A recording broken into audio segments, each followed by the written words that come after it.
Papakita ko po sa inyo mga ginagawa naming bubida ngayon. Dito po sa likod to. Ayan po si Janjan. Janjan Vlogs. Ayan po. Dito naman po yung natapos namin dito sa may mga kwarto. Mga rooms po. Double coblet po siya. Ayan po. Doon naman tayo sa kabilang kwarto. Ito po. Parehas lang po sila ng design.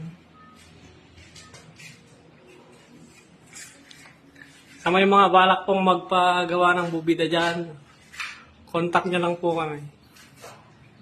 Eliser Nebran po ang pangalan ng page namin. Ito po siya. Ito po yung isang kwarto na ongoing na ginagawa po. Di pa po tapos yung electrical. Ito naman po yung salas dito sa second floor.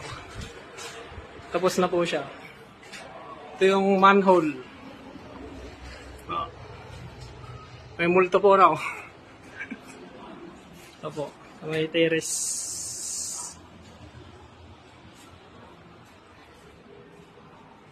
Sa may